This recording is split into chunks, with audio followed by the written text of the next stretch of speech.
Hey, this is emoji, and as I promised, I have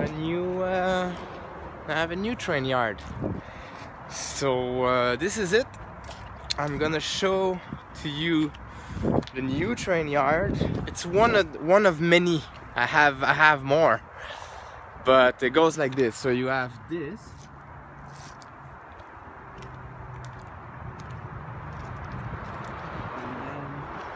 This,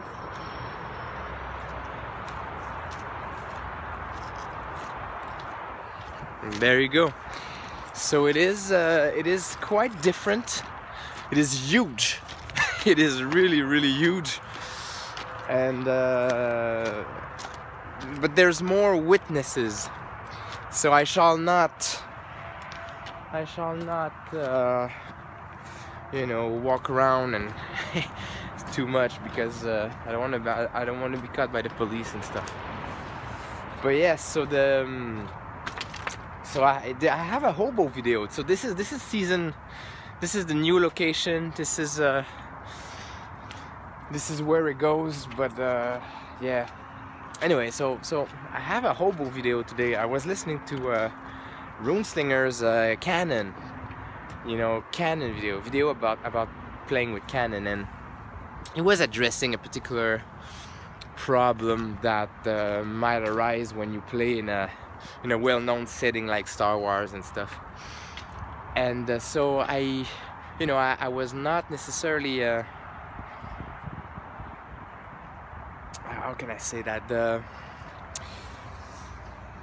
the issue that he was talking about was not necessarily mine or one I ever encountered, but it made me realize that I never really talk about Canon. So here it is. I want to talk about Canon because I just bought myself a mouse guard, and the second edition, the box set. And I never played, and I realized I never played in a canonical setting. So I wanted to address the question, like, what's the deal with the Canon?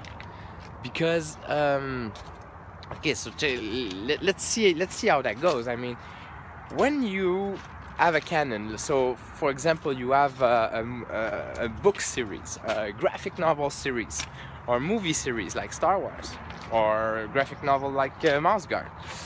There is stuff that happens in a certain setting, and the setting has a theme, has a tone, and has you know, like a canon. And so the thing is that you need to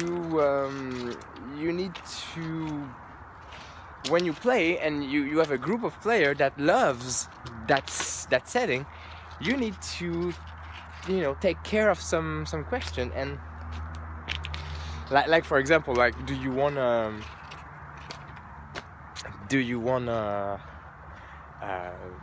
break Canon or not? Do you wanna play in the boundaries of it or not? I mean, these are important issues, because, you know, let's say for example you play in a setting, and and the way you approach it, you know, is not aesthetically coincidental with the way with Canon. And so it breaks some of the people's fun. I mean, some people don't like that. Some people wanna keep that setting to themselves, like, oh, this is how I like it. And then the problem of subjectivity arises, because I don't watch Star Wars, or I don't read Mouse Guard the way you do.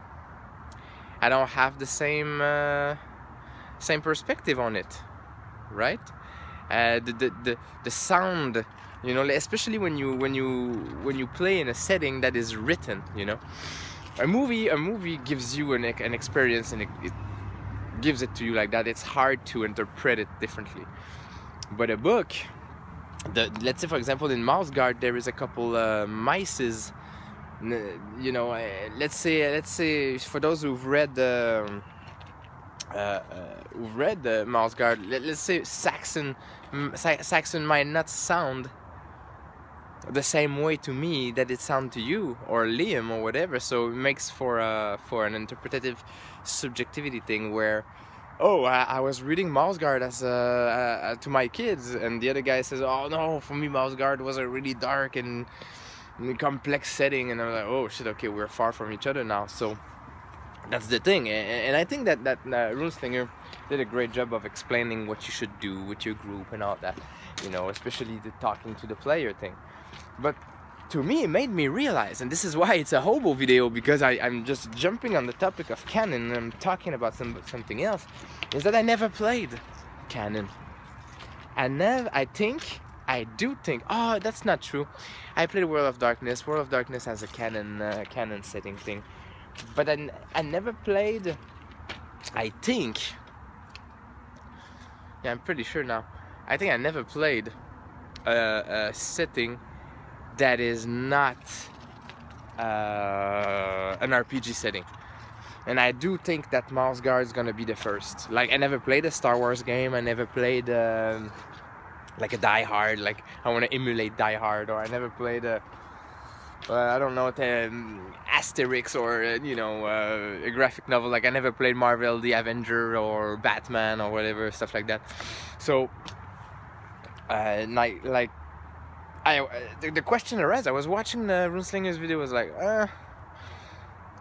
how do I want my Canon thing?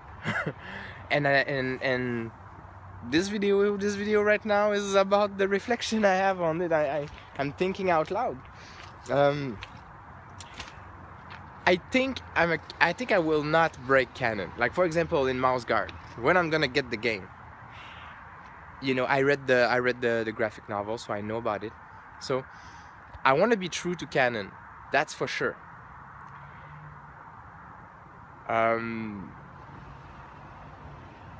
I want to be true to the theme and tone. Like, I want to have the same. I want to have the Mouse Guard experience. I don't want to be like, I don't want to use Mouse Guard and play Redwall with it, you know. For those who don't know, Redwall is like it's really similar to Mouse Guard. It's anthropomorphic animal, you know, and especially the anthropomorphic mice in an abbey and stuff. So it came way before Mouse Guard, and so yeah. So I don't want to. I'm you know, if I play Mouse Guard, I'm gonna play Mouse Guard. And so that's the thing. That's how I see it.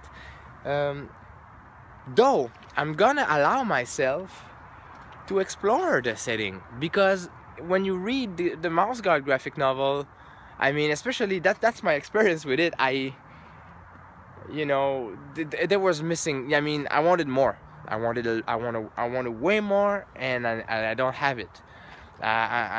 You know, you go through the graphic novel and you're like, that's all there is. You know, you want more, and then all you have now is the game. Take the game and do more. And especially the way Luke Crane does it, like the thing with Burning Empires and the Mouse Guard RPG. It's written and it's proposed in a way for you to be able to, your game should look like one of those graphic novels. It's a game, it's a system that allows you to make your own issue of the graphic novel, especially Burning Empire. It is written as it is, like it's follow the structure, and you'll end up with a graphic novel for the canon of Burning Empire. And I do read Mouse Guard the same way. So that's one thing that is really cool. It's like, okay, so we can actually create our own. So do we want to have a prequel? Do we want to have a sequel? Do we want to have like a story that is in between? And all these places that we hear about in the book, but we don't get to see, now we can get to go to, stuff like that. So that's the way I go about the canon thing, to me right now. And you see, right now I play, and that's another thing. Right now I play Mage, And I do refer to canonical stuff, but I don't stick to it. That's the thing. That's how I deal with it. Like, I don't want to be caught up like, oh, I made a mistake, and everybody looking at each other and now the game is broken because, oh, you said something that is false, right? And that's the thing with the people who call setting liars thing. Like, you said something, like for example, you play Star Wars and Darth Vader is not Luke's father. You know what I'm saying? You just say something that is false. And I mean, that's the limit where I go. Like, if you engage into a setting, into a canon, you should respect that canon, but be free on how you want to use it. And it's really cool, like Mage 20, the way it's written, every section of the book has like a box in which Brucado describes, like, okay, so here's the alternative, this happened or this happened or this happened, so choose where you want to fit in that, you know. And so it tells you, it gives you, like, this is canon, so you have 3 interpretation, now, you know, go with it. And I really like that, because it teaches you about canon at the same time, and it shows you how to go with it without having to follow it and without breaking it. So breaking canon is kind of nobody really likes it. It's because, you know, nobody has the same understanding of the canon at the table, and then someone just throws something that is just false, and it's like, ah. And then if you follow too much canon, but if you want to play the game but you don't know canon, you need to study like crazy, and you know, that's impossible, especially if you want to play soon and you have like 20 years of Star Wars, like, to or you have like 30 years or 20 years of World of Darkness to go through. It's just madness. You cannot. So you have to be able to come up with your stuff. You have to be able to come up with your stuff, but not getting caught up in the stuff. And so that's the way I see canon. That's the way I would go about it. That's the way I like it. And yeah. So I love the idea of being part of a setting. Like, you know, I love the Mouse Guard setting. I love the aesthetic. I love the theme, the tone, and all that.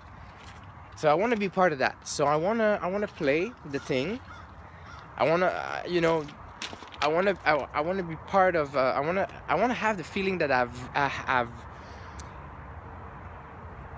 emulated my own graphic novel, the one that I feel like is missing from what I've read, kind of thing. So therefore, I need to be true to the canon. All right, so this is the new spot. You're gonna see a little bit more of it later on. It's really huge.